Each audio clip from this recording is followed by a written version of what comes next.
Hello viewers, welcome back to mass Tamil review. Recent டேஸில் நம்ம அதிகமாக கேள்விப்படுற ஒரு நியூஸ் தான் ஃப்ளைட் ஆக்சிடென்ட்ஸ். அண்ட் இன்றைக்கி நம்ம இந்த வீடியோவில் பார்க்க போகிறதும் ஒரு ஃப்ளைட் ஆக்சிடெண்ட்டை பற்றி தான். ஈஸ்டர்ன் ரஷ்யாவில் நடந்த ஒரு டெரிஃபைங்கான பிளான் கிராஷ் பற்றி தான் நாம் இன்றைக்கி பேச போகிறோம்.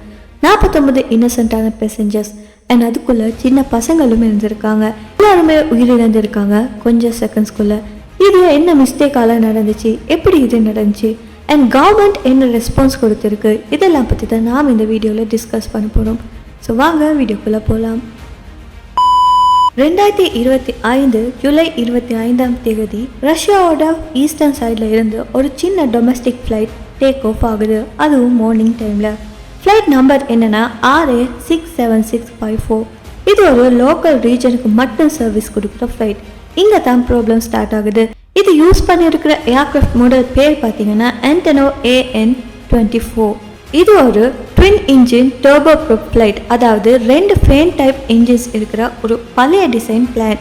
பட் ஷாக்காக இருக்கிற விஷயம் என்னென்னா, இந்த மாடல் ஃபர்ஸ்ட் டிசைன் ஆகுறது 1960, அதாவது 60 வருஷம் பழமையான ஒரு டிசைன் இன்னைக்கு வர கட்டியுமே யூஸ் பண்ணிக்கிட்டே இருக்காங்க.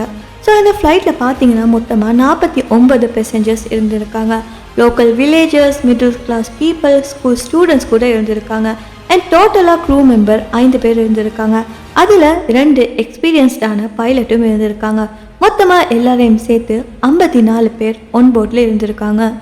ஃப்ளைட் டேக் ஆஃப் ஆகினதுக்கு அப்புறமா ஜஸ்ட் 17 நிமிடங்கள் கழிச்சு சடன்லி கம்யூனிகேஷன் கட் ஆகிடுச்சு. கண்ட்ரோல் டவர் ட்ரை பண்ணாங்க கான்டாக்ட் பண்ண, பட் எந்த விதமான ரெஸ்பான்ஸும் ஃப்ளைட் சைட்லேருந்து இருக்கலை. அண்ட் அப்போவே ஒரு எமர்ஜென்சி சிக்னல் டிரான்ஸ்மிட் ஆகுது. இது லொக்கேட்டர் பீகான் சிக்னல்னு சொல்லுவாங்க. அதாவது ஃப்ளைட் டேஞ்சரில் இருக்குன்னு ஆட்டோமேட்டிக்காக சென்ட் பண்ணுற ஒரு டிஸ்ட்ரெஸ் சிக்னல். இதுக்கப்புறமா ரஷ்யாவோட ஒஃபிஷியல் ரெஸ்கியூ டீம், அமெரிக்கம்னு சொல்லக்கூடிய team immediately helicopter and ground rescue டீம்ஸாக அனுப்புகிறாங்க. இந்த விபத்து நடந்த சைட் எங்கே இருக்குன்னா கம்சட்கா பெனிசுலான்னு சொல்லக்கூடிய ஒரு பிளேஸில்.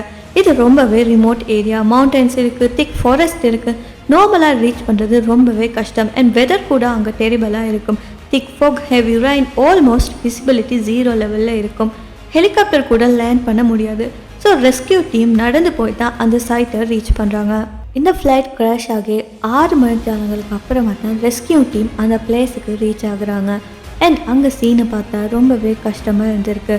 ஃப்ளைட்டோட பாடி முழுவதுமாக பீசஸ் ஆகி இருந்துச்சு. ஒரு பக்கம் என்ஜின் இருந்துச்சு, இன்னொரு பக்கம் ஃப்ளைட்டோட சீட்ஸ், மெட்டல் பார்ட்ஸ் இதெல்லாம் இருந்துச்சு. அது மட்டும் இல்லாமல் யாருமே உயிரோடு இருக்கல, எல்லாருமே இறந்து போயிருக்காங்க. 49 பேசஞ்சர்ஸோட பாடி எல்லாமே அதிகமாக டேமேஜ் ஆகி இருந்துச்சு. அதுக்கப்புறமா அவங்க யாரையுமே ஃபேஸை பார்த்து ஐடென்டிஃபை பண்ண முடியாமல் இருந்திருக்கு. ஸோ ஃபாரன்சிக் டீம் வந்து DNA டெஸ்ட் எடுத்து தான் செக் பண்ண ஸ்டார்ட் பண்ணுறாங்க. இதனால தான் ஃபெமிலிஸுக்கு பாடி ரிட்டர்ன் பண்ண கொஞ்சம் லேட் ஆகியும் இருக்குது. ரஷ்யாவோட ஏர் டிரான்ஸ்போர்ட் அத்தாரிட்டி அந்த ஃப்ளைட்டோட பிளாக் பாக்ஸை ஓப்பன் பண்ணுறாங்க. அதை அனலைஸ் பண்ணுறப்ப மிட் ஏரில் ஒரு என்ஜின் சடனாக ஃபெயில் ஆகியிருக்கிறத அவங்க கண்டுபிடிக்கிறாங்க. ஸ்பெஷலி ரைட் சைட் என்ஜின் தான் சடனாக ஆஃப் ஆகியிருக்கு. அதோட ஃபேன் ஸ்டாப் ஆகியிருக்கு. ஸோ ஃப்ளைட்டுக்கு பேலன்ஸ் போயிடுச்சு. ஒரு சைடில் இருக்கிற வெயிட் ஹெவி ஆகிடுச்சு. பைலட் லாஸ்ட்டாக கண்ட்ரோல் டவருக்கு மெசேஜ் அனுப்பியிருக்காங்க, என்ஜின் ஃபெயிலியர், ஹைட் ட்ராப் ஆகுது, எமர்ஜென்சி லேண்டிங் ட்ரை பண்ணுறேன்னு சொல்லி. ஆனால் அவங்க ஆல்ரெடி மவுண்டைன் அண்ட் ஃபாரஸ்ட் ஏரியாவில் இருந்ததால் அவங்களுக்கு எமர்ஜென்சி லேண்ட் பண்ண ஸ்பேஸ் இல்லை.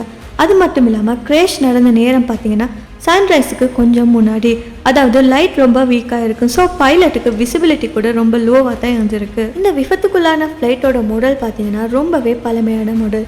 சோவியத் காலத்தில் டிசைன் பண்ணப்பட்ட ஒரு மாடல் தான் இது. ப்ராப்ளம் என்னென்னா, கோஸ்ட் கட் பண்ணணும்னு சொல்லி பிளேனில் ரீப்ளேஸ் பண்ண வேண்டிய இம்பார்ட்டண்ட்டான ஸ்பேர் பார்ட்ஸை ப்ராப்பராக மாற்றாமல் இருக்காங்க. அதனால் ஆக்சிடென்ட் ஆகிறதுக்கான சான்ஸ்லாம் ரொம்ப ஜாஸ்தி. ஏவியேஷன் எக்ஸ்பர்ட்ஸ் என்ன சொல்கிறாங்கன்னா, இந்த மாதிரி பழைய பிளான்ஸோட ஸ்பேர் பார்ட்ஸ் இல்லாமல் ஓடிச்சுன்னா டெஃபினெட்லி கிராஷ் ஆகுன்னு சொல்லி.